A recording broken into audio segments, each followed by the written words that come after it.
Hello students, master Jitendra Shukla. आज हम बात करेंगे रिएक्शंस इन सॉल्यूशन और या कंसंट्रेशन टर्म भी कहते हैं। अच्छा देखिएगा, यहाँ पर आप देखेंगे क्या कि कभी कभी हम लोग देखते हैं composition of solute and solvent क्या होता है, W बाई डब्ल्यू या W बाई वी या V बाई वी भी हो सकता है। ये कंपोजिशन हमको ये बताता है कि किसी पर्टिकुलर सोल्यूशन में what amount of solute is present. तो सोल्यूट और सॉल्वेंट का इंटरेक्शन हो रहा है, लेकिन यहाँ पर उसका कंसंट्रेशन कितना है। अच्छा, कंसंट्रेशन टर्म को समझने से पहले एक चीज समझ लेते हैं, सोल्यूट और सॉल्वेंट। सोल्यूट और सॉल्वेंट क्या होता है समझने की कोशिश करेंगे आप। देखिएगा सोल्यूट क्या होता है, जैसे अगर एक गिलास पानी लिया है मैंने, I have taken 1 tumbler of water, और उसमें 10 ग्राम शुगर मिला दिया या 10 ग्राम सॉल्ट मिला दिया, NaCl है ना, उसमें NaCl कितना मिला दिया, 10 ग्राम मिला दिया। और ये क्या है सर, ये वाटर है। तो देखिएगा ये वाटर कितना है सर, ये बिल्कुल ये है 100 ग्राम वाटर। इसको मैंने इसमें मिलाया है, तो देखिएगा ये क्या होगा, बिल्कुल जो कम होता है वो हमेशा सोल्यूट होता है, जो ज्यादा होता है वो हमेशा सॉल्वेंट माना जाता है। तो इसका अमाउंट कम है इसीलिए सोल्यूट है, और इसका अमाउंट ज्यादा है इसीलिए सॉल्वेंट है। वैसे पूरे सोल्यूशन में, पूरे चैप्टर में हम लोग क्या करेंगे, हमेशा ए को सॉल्वेंट मानेंगे। सॉल्वेंट क्या हो सकता है, देखिएगा सॉल्वेंट हो सकते हैं वाटर, सॉल्वेंट एल्कोहल भी हो सकता है। बहुत सारी खांसी की दवाइयों में एल्कोहल इज द सॉल्वेंट, है ना। एल्कोहल कई तरह के होते हैं, मिथेनॉल इज नॉट पोर्टेबल, पीने लायक नहीं होता, इथेनॉल एथाइल अल्कोहल ही पिया जाता है। वाटर, एल्कोहल, एसीटोन भी एक तरह का सॉल्वेंट हो सकता है, कार्बन टेट्राक्लोराइड, ये सब ऑर्गेनिक सॉल्वेंट माने जाते हैं, है ना। एसीटोन तो हुआ जो नेल पॉलिश को रिमूव करता है, नेल पॉलिश रिमूवर में, तो ये सब सॉल्वेंट हैं। और ये वाटर इज पोलर सॉल्वेंट, किसी सॉल्ट को डिजोल्व करने के लिए ये पोलर सॉल्वेंट सॉल्ट को डिजोल्व कर सकता है। तो ये सॉल्वेंट के कुछ नाम है। ये बेंजीन भी हो सकता है, बेंजीन के बारे में आपने सुना होगा, C6H6 इस तरह का इसका कुछ स्ट्रक्चर हुआ करता है। चलिए उसके स्ट्रक्चर से ज्यादा मतलब नहीं हमको, इन सबको ऑर्गेनिक सॉल्वेंट कहा जाता है। और एक और नाम देते हैं, क्या कहते हैं इनको आप नाम देते हैं नॉन पोलर भी कहते हैं। चलिए आगे चलते हैं। सोल्यूट क्या हो सकता है, देखिएगा शुगर हमारा सोल्यूट हो सकता है जब हम शरबत बनाते हैं तो, है ना। और सॉल्ट हो सकता है, दुनिया के सारे सॉल्ट जो पानी में घुल जाते हैं वो सब सोल्यूट हो सकते हैं। एसिड हो सकता है, HCl H2SO4, कोई बेस हो सकता है NaOH H2S, है ना, CaOH होल ट्वाइस। कोई भी चीजें जो पानी में घुल जाती हो वो सोल्यूट का काम करेंगी। लेकिन ध्यान रखेंगे सोल्यूट और सॉल्वेंट, हर सॉल्वेंट में डिजोल्व नहीं होगा। इसके लिए कॉन्सेप्ट है लाइक डिजोल्व लाइक, एक पर्टिकुलर सोल्यूट पर्टिकुलर सॉल्वेंट में ही डिजोल्व होता है। अच्छा, अब देखते हैं कि सोल्यूट और सॉल्वेंट में किसी में कितना कितना मिलाया है तो उसका कंपोजिशन क्या होगा। तो सोल्यूट का सॉल्वेंट में कंपोजिशन क्या है उसको एक्सप्रेस करने के लिए हम लोग वेरियस टर्म यूज करते हैं। One of the term I am expressing, let us see, that is the mass percentage. आगे देखते हैं, यहाँ पर हम अब सॉल्वेंट को हमेशा ए माना करेंगे, और जो कम होता है उसको सोल्यूट मानेंगे, और उसको हमेशा बी मान के चलेंगे। सबसे पहले हम लेते हैं मास परसेंट।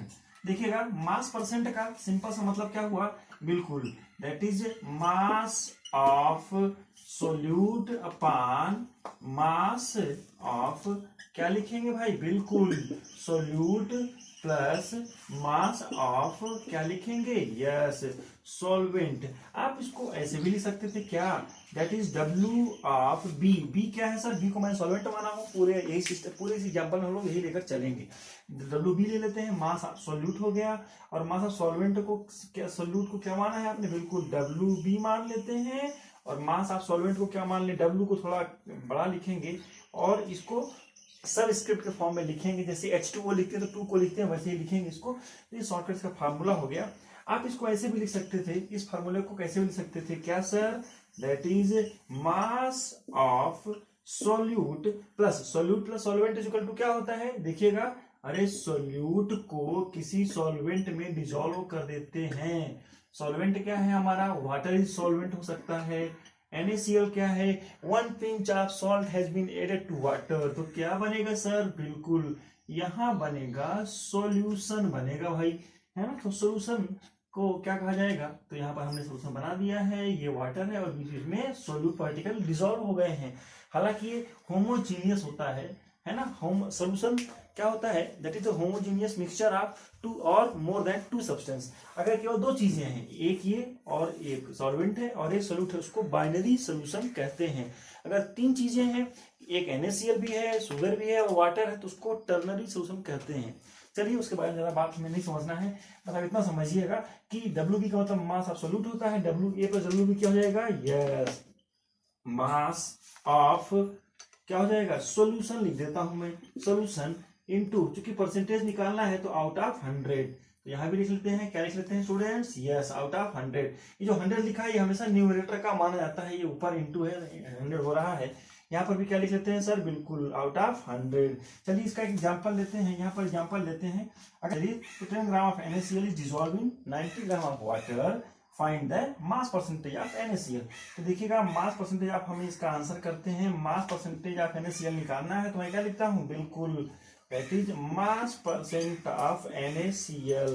क्या हो जाएगा? बोलिए। Yes, that is mass of solute upon mass of solution. तो मास ऑफ सोल्यूट क्या है? 10 ग्राम है। देखिए यहाँ पर क्या है, यहाँ पर WB की वैल्यू क्या ले लेंगे? 10 ग्राम होगी। यस, WA कितना है? मास ऑफ सोल्यूट कितना है? सॉल्वेंट कितना है? बिल्कुल, इट इज 90 ग्राम। WB का मतलब क्या होता है? 10 ग्राम है। यस, 10 ग्राम है ना, और WB प्लस WA क्या हो जाएगा? यस, 10 ग्राम और प्लस 90 ग्राम। सर ये क्या है? देखिएगा ये मास ऑफ सोल्यूट है ये, तो यहां लिख दिया। मास ऑफ सोल्यूशन का मतलब क्या होता है? सोल्यूट प्लस सॉल्वेंट, और परसेंटेज निकाल रहे हैं इसीलिए 100 से मल्टीप्लाई कर देते हैं। चलिए इसका आंसर क्या आएगा? बिल्कुल 10 upon 10 into 100, 10 plus 90 equal to 100। अच्छा ध्यान से देखिए, ग्राम यहाँ भी है, ग्राम यहाँ भी है, कट कैंसिल हो जाएगा, और हमारा आंसर क्या आएगा? बिल्कुल 10%। तो चलिए ठीक है, यहाँ पर क्या मिला? मुझे मिल गया कि अगर 10 ग्राम ऑफ NaCl को 90 ग्राम ऑफ वाटर में डिजोल्व किया जाए या किसी भी सॉल्वेंट में डिजोल्व किया जाए, तो उसका जो परसेंटेज होगा वो क्या होगा? यस, 10% होगा। लेकिन ध्यान रखेंगे, क्योंकि यहाँ पर मैंने मास ऑफ सोल्यूट और मास ऑफ सोल्यूशन यूज किया है, इसीलिए इसको आप लिख सकते हैं W/W कहा जाता है। अभी इसके पहले हम लोग देख रहे थे कि हमने आपसे कहा था कि दवाइयों के कंपोजिशन में कभी कभी आपने देखा होगा कि W/W भी लिखा रहता है, तो उसका मतलब यही है कि सोल्यूट कितना है? 10% है, और बाकी उसमें सॉल्वेंट है। अच्छा आगे चलते हैं। जिस मैंने यहाँ पर मास परसेंट लिया है, वैसे ही आप इसमें क्या ले सकते हैं? वॉल्यूम परसेंट भी ले सकते हैं। अच्छा कुछ एग्जांपल मैं यहाँ पर लिखता हूँ, उसको आप ध्यान रखेंगे। जैसे किसी सोल्यूशन में लिखा है कि 2% सोल्यूशन है, कहीं पर लिखा है क्या है? इसे देखिएगा, सोल्यूशन लिखा हुआ है कि 2% सोल्यूशन है। इसका मतलब क्या होता है? 2% का मतलब क्या होता है? बिल्कुल 2 ग्राम। आप बिना कुछ सोचे इसमें क्या कर देंगे? सीधे लिख देंगे। क्या लिख देंगे? यस, 2 ग्राम सोल्यूट होगा इसमें, पक्का है, और 98 ग्राम सॉल्वेंट। इसमें आप थोड़ा ध्यान रखेंगे प्लीज। 2% सोल्यूशन है मतलब 2 ग्राम सॉल्यूट है। जो भी सॉल्यूट है, NaCl है तो NaCl, जो भी चीजें डिजोल्व की गई है कम अमाउंट में है, वो हमेशा सॉल्यूट होंगी, और जो ज्यादा है वो सॉल्वेंट होता है। तो आप देखिएगा 2% सोल्यूशन का मतलब क्या होता है कि out of 100 2 gram, out of 100 मान लेते हैं, तो 2 ग्राम सोल्यूट रहेगा और 90 ग्राम सॉल्वेंट रहेगा। ऐसे ही मैं एक एग्जांपल यहाँ पर और लेता हूं। आगे देखो, 5% सॉल्यूशन ऑफ क्या ले लिया जाए? बिल्कुल अल्कोहल इन वाटर। इसका मतलब क्या होगा? देखिएगा 5% solution of alcohol in water है, और अगर ये W/W है, 5% में W/W दिया है, इसका मतलब वेट्स का वेट से है। इसका आंसर क्या लिखेंगे? इसका आंसर लिखेंगे कि 5 ग्राम अल्कोहल है, जो भी अल्कोहल होगी वो लिखा रहेगा उसमें, तो 5 ग्राम अल्कोहल है, और कितना पानी है उसमें? बिल्कुल 95 ग्राम वाटर है। तो किसी का परसेंटेज दिया हुआ है तो उससे हम अमाउंट ऑफ सोल्यूट भी निकाल सकते हैं। टेक केयर, है ना, आप ऐसे भी समझे। अगला क्वेश्चन मैं यहाँ पर लिखता हूँ क्या कि 15% ऑफ क्लोराइड, ऐसा कोई क्वेश्चन आ गया है। देखिएगा, बेंजीन इन कार्बन टेट्राक्लोराइड, मतलब बेंजीन को कार्बन टेट्राक्लोराइड में डिसॉल्व किया गया है, और W/W है, इसका मतलब क्या होगा भाई? यस, 15 ग्राम बेंजीन है ना, आपके नाम से कोई फर्क नहीं पड़ता है ना। और यहाँ पर क्या हो जाएगा सर?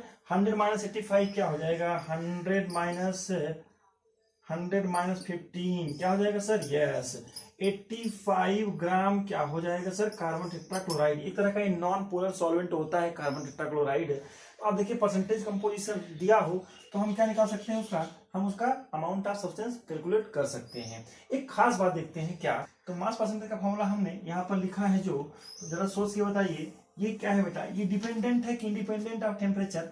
तो मास परसेंट में अलग से यहाँ पर इसको बना के लिख लेंगे, क्या लिखेंगे, yes it is mass percent is independent of temperature. ये बहुत इंपॉर्टेंट है, जहां कहीं भी जिस किसी भी कंसंट्रेशन टर्म में अगर टेम्परेचर के बारे में पूछता है कि टेम्परेचर डिपेंडेंट है कि इंडिपेंडेंट है, तो आप समझिएगा कि वहां पर आप देखेंगे कि अगर मास है तो mass is independent of temperature. मतलब किसी सोल्यूशन का मास परसेंटेज, अगर आप पोलर रीजन में जहां पर बहुत ठंडी है वहां पर मास परसेंट निकालें, और साउथ अफ्रीका चले जाए जहां बहुत गर्मी है, या इक्वेटर रीजन में चले जाए जहां बहुत गर्मी है, तो मास परसेंटेज का कंपोजिशन चेंज नहीं होगा, क्योंकि मास घटता बढ़ता नहीं है किससे, टेम्परेचर को बढ़ाने से। तो मास परसेंट कहीं लिखा है तो इंडिपेंडेंट ऑफ टेम्परेचर होता है, जहां किसी भी कंसंट्रेशन टर्म में mass as a term use हो रहा है, रिएक्टेंट में या प्रोडक्ट में या दोनों में, वहां पर कभी भी टेम्परेचर अफेक्ट नहीं करेगा, मतलब वो पूरी क्वांटिटी इंडिपेंडेंट ऑफ टेम्परेचर होगी। अच्छा, इसी से रिलेटेड हम लोग वॉल्यूम परसेंटेज को भी समझने की कोशिश करते हैं। यहाँ पर चेंज कर दूंगा वॉल्यूम, मास की जगह क्या कर देंगे वॉल्यूम, और बाकी फॉर्मूला यही रहेगा। चलिए, तो वॉल्यूम परसेंटेज क्या होता है, इसको V बाई V भी कहा जाता है।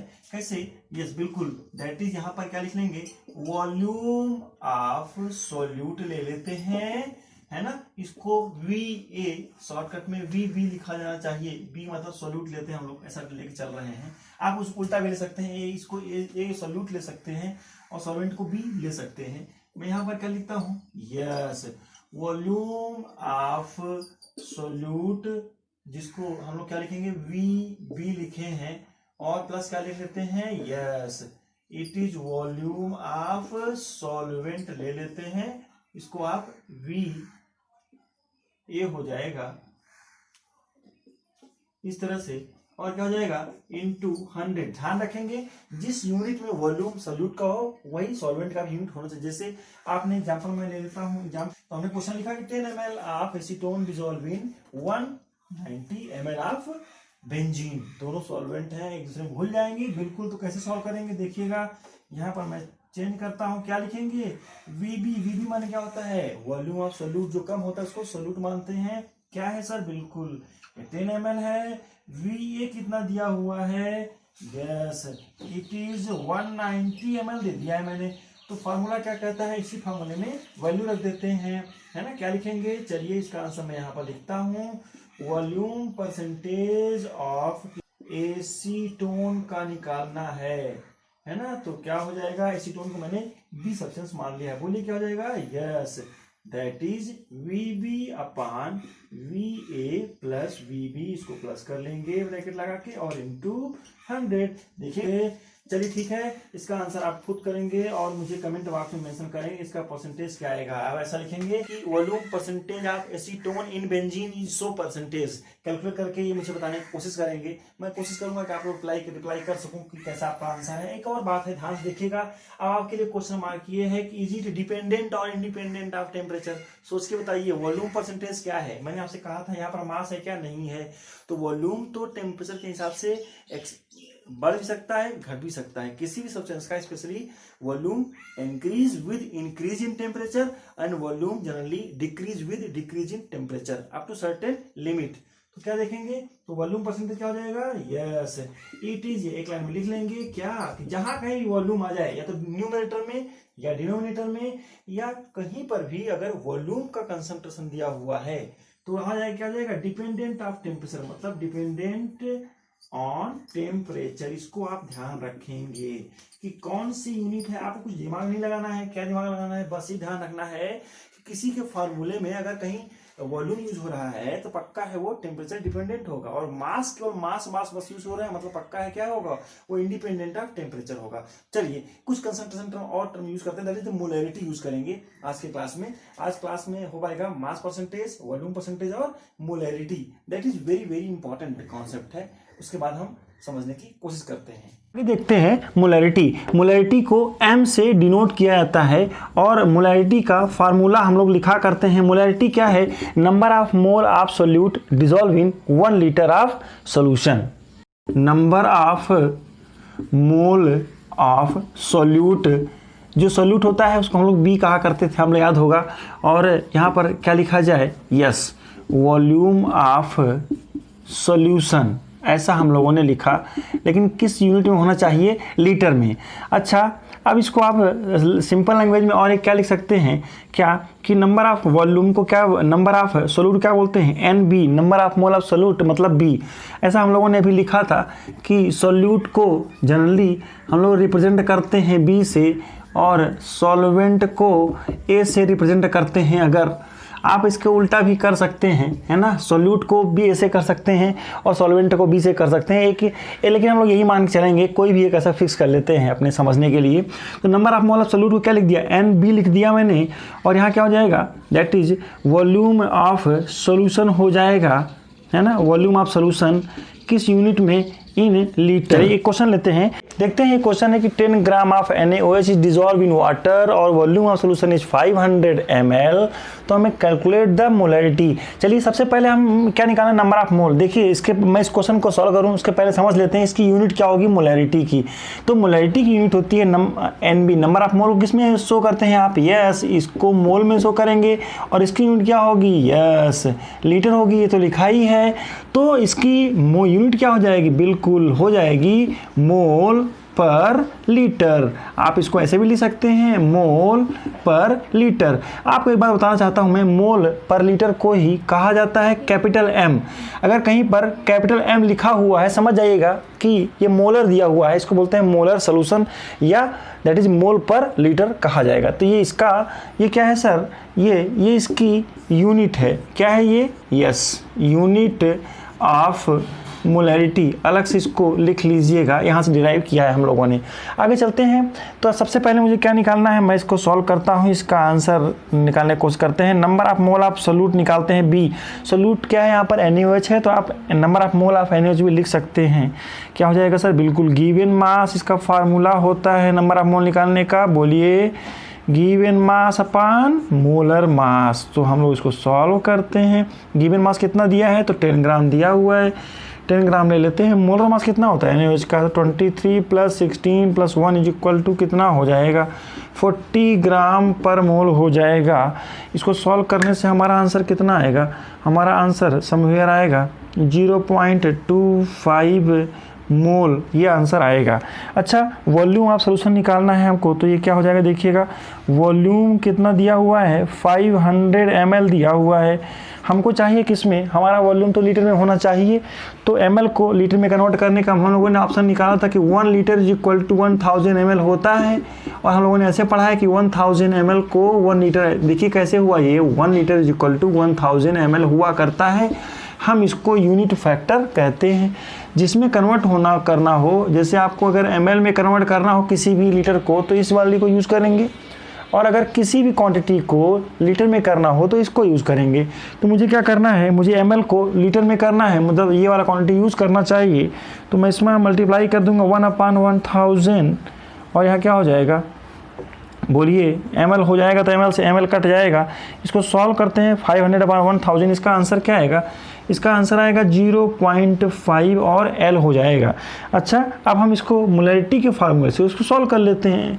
तो मोलैरिटी क्या होगा, सोचिए, यस मोलैरिटी = NB/वॉल्यूम। इन किस में ले लेते हैं, लीटर में दिया हुआ है। तो नंबर ऑफ मोल कितना आया है, नंबर ऑफ मोल हमारा कैलकुलेट करने से कितना है, 0.25 आया है, वही मैं यहाँ पर लिख देता हूँ, यस। और वॉल्यूम कितना है, 0.5 है, बिल्कुल 0.5। ये किस में है सर, ये मोल में है, ये किस में है, लीटर में है। इसको सॉल्व करते हैं तो आंसर कितना आएगा, 0.5 मोल। यूनिट क्या होगी, मोल और पर लीटर। चलिए ठीक है, ये तो क्वेश्चन होगा कि भाई जिसे अगर आपको नंबर ऑफ मोल दिया है, अगर आपको मास दिया हुआ है, वॉल्यूम ऑफ सोल्यूशन दिया है, तो हम कैलकुलेट कर सकते हैं मोलैरिटी को। आगे कुछ और एग्जांपल लेकर समझने की कोशिश करते हैं। अच्छा, ये फार्मूला तो हम यूज़ करते हैं कि अगर नंबर ऑफ मोल दिया हो और volume of solution in litre दिया हो तो इसको यूज़ कर लेंगे। आप इसका एक और फार्मूला डिराइव करके लिख सकते हैं, याद रखिए उसको चाहे तो। इफ़ वॉल्यूम को ऑलरेडी ml में दिया हो, इफ़ वॉल्यूम इज गिवन, अगर volume is given in ml, अगर ml में वॉल्यूम दिया हो तो क्या करेंगे, तब उसके लिए आप देखिए ऐसा फार्मूला यूज़ करें, तब आप डायरेक्ट इसको यूज कर सकते हैं कि मोलैरिटी इज इक्वल टू क्या हो जाएगा, बिल्कुल number of mole of solute upon volume in ml में दिया हो, किस में दिया हो, इन ml। अब ml को लीटर में कन्वर्ट करने के लिए क्या करते हैं, 1000 से डिवाइड करते हैं, तो डिवाइड के नीचे डिवाइड आएगा, इसको डिवाइड करेंगे, ये कहाँ जाएगा, ये नंबर ऊपर चला जाएगा, तो इसको आप क्या करेंगे, डायरेक्टली हम यहाँ ना लिख करके क्या लिख देते हैं, इंटू 1000। तो देखिएगा अब यहाँ पर इसकी यूनिट क्या हो जाएगी, अगर भले ही ml में दिया है लेकिन यूनिट क्या होगी, बिल्कुल मोल पर लीटर। फिर से सुनिएगा, नंबर ऑफ मोल दिया हो, वॉल्यूम और ml में दिया हो, तो डायरेक्ट आप ये फार्मूला लगा दें तो अपने आप जो आंसर आएगा मोल पर लीटर में आएगा।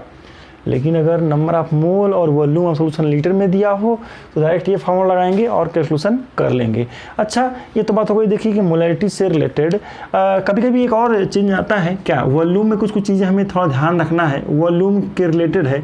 कैसे, अगर आपको जैसे दिया हुआ है, कभी कभी 1 लीटर के बजाय 1 क्यूबिक डेसीमीटर दे देता है, इसका मतलब क्या होता है, 1 लीटर, एक नॉर्मल टेम्परेचर पर 1 cubic decimetre is equal to 1 litre, आप समझिए, है ना। और ये कैसे है, ऐसे समझिए आप, जैसे एक डब्बा बनाया मैंने, एक बॉक्स बनाया है जिसका लेंथ ब्रेथ और हाइट कितना है, बिल्कुल दैट इज 1 डेसीमीटर। 1 डेसीमीटर मतलब क्या होता है, 10 सेंटीमीटर, है ना, that is called the 10 centimetre.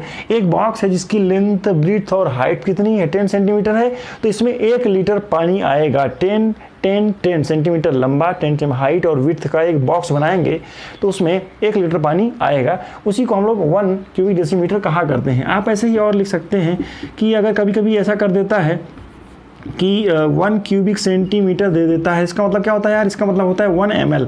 आप समझे, जैसे 100 क्यूबिक सेंटीमीटर का मतलब क्या होता है, 100 ml। कोई लोग इसको ऐसे भी कहा करते हैं, that is 100 cc। Cubic centimetre को 100 cc भी कहा जाता है ना। बाइक और व्हीकल्स के इंजन की कैपेसिटी को नापने के लिए हम लोग cc यूज करते हैं। तो ये कुछ चीज़ें हैं जो कभी कभी ऐसे क्वेश्चन दे दिया करता है, अगर, है ना, और ऐसे दिया है तो ml में लिया हुआ है, तो ऐसे आप ध्यान रखेंगे। चलिए ठीक है, ये तो बात हो गई कि वॉल्यूम, ये तो बात हो गई कि मोलैरिटी का हम लोग और फार्मूला कैसे यूज़ कर सकते हैं, और अगर वॉल्यूम किसी और यूनिट में दिया हो तो कैसे उसको आपस में कन्वर्ट कर सकते हैं। अच्छा, आगे चलते हैं, एक डाइल्यूशन वाला फार्मूला फॉलो करने की कोशिश कर कि मान लीजिए मैंने यहाँ पर एक सोल्यूशन लिया A है और इसका मोलर कंसंट्रेशन M1 है, मोलैरिटी है ना, और ये कंसंट्रेटेड सोल्यूशन है। ये कैसा है स्टूडेंट्स, ये कंसंट्रेटेड सोल्यूशन है ये, और मैं चाहता हूँ कि एक बहुत बड़ा सा एक मैं टब में पानी लिया हुआ है, मैं इसका मोलैरिटी चाहता हूँ कि M2 बन जाए और इसका वॉल्यूम कितना हो जाए, इसका वॉल्यूम रहे V2। फिर से सुनिए, वॉल्यूम क्या है, V2 है, और इसकी मोलैरिटी क्या है, M2 है। तो आपको बताना है कि इसमें से मैं कंसंट्रेटेड में से, जैसे मान लीजिए कंसंट्रेशन मैंने ले लिया, ये मान लीजिए मैंने आपसे ले लिया, ये 20 मोलर का एक सोल्यूशन है, molarity of concentrated solution. M1 का मतलब क्या है, molarity of concentrated solution. M2 molarity of dilute solution. V2 क्या है, volume of diluted solution. Dilute माने क्या होता है, जिसमें सोल्यूट कम होता हो, और कंसंट्रेटेड मतलब क्या होता है, ऐसा सोल्यूशन जिसमें कंसंट्रेशन ऑफ रिएक्टेंट बहुत ज़्यादा होता हो, कंसंट्रेशन ऑफ सोल्यूट बहुत ज़्यादा होता हो। तो यहाँ पर एक कंसंट्रेटेड सोल्यूशन है और ये क्या है, डाइल्यूट है। अच्छा, अब इस कंसंट्रेटेड सोल्यूशन को इसमें कितना मिला दें कि ये डाइल्यूट हमारे जितना मैं चाहता हूँ उस मोलैरिटी में बन जाए। मैं चाहता हूँ कि ये 2 मोलैरिटी का बन जाए, मैं इसमें से कितना ml ले लूँ या कितना वॉल्यूम ले लूँ कि इतना बन जाए। मैं चाहता हूँ कि ये कितना बने, ये मैं चाहता हूँ कि 10 लीटर बनना है। चलिए ठीक है, इसका वॉल्यूम कितना लेना है ये मेरे लिए क्वेश्चन मार्क, कि आपको इस वॉल्यूम का, इसका कितना वॉल्यूम ले जा करके इसमें डाल देना है। तो आपका ये M1 तो 20 मोलैरिटी का है, इसमें कितना ml इसमें से या कितना वॉल्यूम इसमें ऐड कर दें तो ये हमारे डिजायर्ड मोलैरिटी का बन जाए और डिजायर्ड वॉल्यूम बन जाए। तो उसके लिए हम फार्मूला यूज़ करते हैं, क्या, इसको बोलते हैं डाइल्यूटन फार्मूला। तो क्या करेंगे, इसका फार्मूला हम लोग यूज करते हैं M1V1 is equal to M2V2। इसके बारे में हम लोग लिख चुके हैं कि ये क्या है। हमको क्या पता करना है कि V1 का कंसंट्रेटेड सोल्यूशन का कितना वॉल्यूम उसमें ऐड करना है। तो V1 इज इक्वल टू क्या हो जाएगा, M2V2 अपॉन M1 हो जाएगा। इसकी वैल्यू को रख लेते हैं हम लोग। तो देखिएगा M2 की वैल्यू कितनी है, तो आपने कहा भाई 2 मोलर इंटू वॉल्यूम कितना है, 10 लीटर है, ऐसा हम लोगों ने लिख लिया, है ना। और M1 कितना है, कंसंट्रेटेड सोल्यूशन की मोलैरिटी कितनी है, 20 है ना। तो 20 मोलर है, तो यूनिट को भी काट सकते हैं आप आंसर क्या आएगा, बोलिए, आंसर आएगा हमारा 20, दैट इज 1 लीटर। देखिएगा वॉल्यूम की जो यूनिट रहेगी वही यूनिट यहाँ पर आ जाएगा। तो V1 इज इक्वल टू हमारा आंसर क्या आ रहा है, V1 is equal to answer आ रहा है 1 लीटर। अगर इसमें से 1 लीटर ले आकर के इसमें ऐड कर देंगे तो अब ये डाइल्यूटेड सोल्यूशन बन जाएगा। टेक केयर, क्या ध्यान रखना है, अरे भाई ऐसा नहीं कि 10 लीटर पहले से पानी लिया है और 1 लीटर मिला दिए तो 10 + 1 कितना बन जाएगा, 11 बन जाएगा, तो गलत हो जाएगा। कैसे करना है सुनिए, इसका नियम ये है कि आपको जैसे 10 लीटर बनाना है तो पहले आप कुछ वॉल्यूम इसमें से ले लें। आप इसमें से पहले ऐसा करें कि लगभग हाफ 5 लीटर पानी ले लिए, अब धीरे धीरे इसमें मिलाइए कंसंट्रेटेड सॉल्यूशन को, कुछ बढ़ जाएगा यहाँ पर, और फिर इसमें और पानी मिलाइए। मतलब पहले पानी लेना है, पहले आपने वाटर लिया या जो सॉल्वेंट है उसको लिया, फिर यहाँ पर कंसंट्रेटेड सॉल्यूशन को मिलाया। कौन सा सॉल्यूशन, कंसंट्रेटेड सॉल्यूशन, और फिर पानी मिलाइए। और पानी को कितना मिलाइए, ये ग्रेजुएटेड सिलेंडर यूज करते हैं तो पानी मिलाते जाइए कि इसका वॉल्यूम कितना हो जाए, बिल्कुल इसका वॉल्यूम कितना हो जाए, 10 लीटर हो जाए। नहीं तो आपने पहले से ही पानी 10 लीटर ले लिया और 1 लीटर और कंसंट्रेटेड मिला दिया तो इसका वॉल्यूम कितना हो जाएगा, 11 हो जाएगा, तो इसकी मोलैरिटी बदल जाएगी, है ना। और मोलैरिटी डिपेंडेंट है कि इंडिपेंडेंट ऑफ टेम्परेचर है, पहचानिए। चलिए ध्यान रखिएगा, आपको पहचानना है, ये आपको यहाँ लिखना है, ये मैं होमवर्क में आपको दे रहा हूँ। चलिए ये आप मुझे कमेंट बॉक्स में लिख के दिखाएंगे क्या, इसमें से कोई एक ही लिखिएगा कि molarity is dependent of temperature और molarity is independent of temperature, इसमें से कोई एक होगा, पता लगाइएगा। मैं आपको हिंट देना चाहता हूं कि जहां कहीं भी मोल, जहां कहीं पर भी अगर केवल मास यूज होता है वहां पर वो इंडिपेंडेंट ऑफ टेम्परेचर होता है, और जिस किसी कंसंट्रेशन टर्म में अगर कहीं वॉल्यूम यूज होता है मास के साथ में या विदाउट मास, अगर वॉल्यूम कहीं भी टर्म है तो पक्का है वो डिपेंडेंट ऑफ टेम्परेचर हो जाएगा। मतलब उसका मोलैरिटी अगर आप पोलर रीजन में नापेंगे तो उसकी वैल्यू अलग आएगी, और अगर इक्वेटर रीजन में नापेंगे तो वहाँ पर टेम्परेचर ज़्यादा होता है तो वहाँ पर मोलैरिटी अलग आएगी। तो कहने का मतलब क्या हुआ कि मोलैरिटी इज डिपेंडेंट और इंडिपेंडेंट। चलिए खुद पहचानिएगा और लिखने की कोशिश करेंगे कमेंट बॉक्स में, और मैं कोशिश करूँगा कि आपको रिप्लाई कर सकूँ। चलिए एक फॉर्मूला इसे हम और यूज़ करते हैं डाइल्यूशन, देखिएगा। जैसे मान लीजिए मैंने यहाँ पर कंसंट्रेटेड सोल्यूशन लिया है, इसकी मोलैरिटी M1 है ना, और इसका वॉल्यूम कितना लेता हूँ 1 V1, मतलब मोलैरिटी 2 मोलर है और वॉल्यूम 1 लीटर 2 लीटर कुछ भी वेरिएबल हो सकता है, और इसको मैं मिला देता हूँ किसी बड़े डब्बे से, और इसका जो मोलैरिटी है वो M2 है और वॉल्यूम कितना है V2 है। ऐसे आप कुछ और भी मिला सकते हैं, और इन दोनों को मिला करके एक बड़े से डब्बे में डाल देते हैं सबको, दोनों सोल्यूशन को, तो इसका वॉल्यूम कितना हो जाएगा, जितना वॉल्यूम इसका जितना वॉल्यूम इसका है, मतलब इसका जो मोलैरिटी होगी कितनी होगी M3 और वॉल्यूम कितना होगा V3 होगा। यहाँ पर V3 इज इक्वल टू क्या होगा, V1 + V2 होगा, यस और नो, क्योंकि दोनों को मिलाएंगे तो आपस में वॉल्यूम बढ़ जाएगा। ध्यान रखना है कि दोनों आपस में रिएक्टिव नहीं होने चाहिए, मालूम पड़ा आपस में रिएक्शन कर गए तो कुछ और ही हो जाएगा। मतलब जैसे आपने यहाँ पर HCl लिया, यहाँ पर HCl आपने ले लिया 2 मोलर का, और यहाँ पर HCl ले लिया 10 मोलर का, दोनों कंसंट्रेशन अलग अलग है। यहाँ का वॉल्यूम है 1 लीटर, यहाँ का वॉल्यूम है 5 लीटर। देखिएगा तो आपको बताना है कि I am taking 2 molar solution 1 litre और 10 मोलर सोल्यूशन 5 लीटर।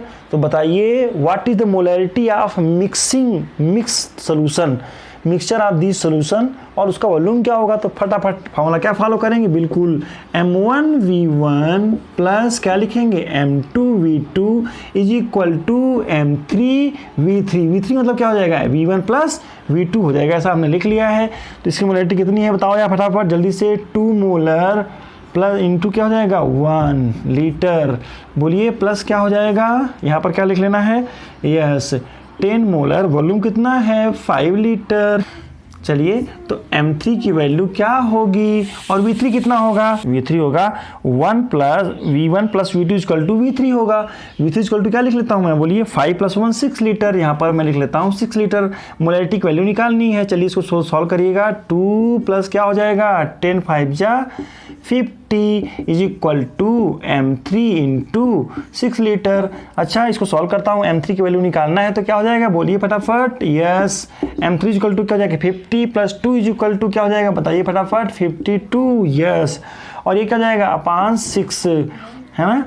तो इसकी मोलैरिटी कितनी हो जाएगी बता, 8.66 मोलर आएगा इसका आंसर समवेयर। तो कहने का मतलब ये हुआ कि दो सोल्यूशन को आपस में मिलाया जाए। सुनिए ना, अगर ऐसा भी हो जाए, अगर 3 सोल्यूशन हो जाए तो क्या हो जाएगा, M1V1 plus M2V2 plus M3V3 is equal to M4V4 हो जाएगा, MnVn तक हो सकता है। चलिए, तो आज हमने क्या पढ़ा, मास परसेंटेज और वॉल्यूम परसेंटेज, मोलैरिटी। इनमें से कौन कौन से टर्म ऐसे हैं जो डिपेंडेंट और इंडिपेंडेंट ऑफ टेम्परेचर है। जहाँ कहीं मास यूज होता है वो इंडिपेंडेंट होगा, जहाँ कहीं वॉल्यूम यूज होता है एक भी टर्म वहाँ पर डिपेंडेंट हो जाएगा, पहचानेंगे। हम लोगों ने ये भी पढ़ा कि किसी मोलैरिटी के सोल्यूशन को डाइल्यूट कैसे किया जाएगा, उसको मोलैरिटी डाइल्यूशन फार्मूला भी कहा जाता है। चलिए ठीक है, अगले क्लास में हम लोग समझने की कोशिश करेंगे other concentration term, those are also quite important, molality और मोल फ्रैक्शन। तब तक आप ऐसे कुछ क्वेश्चंस की प्रैक्टिस करेंगे। मिलते हैं अगले क्लास में। Thank you.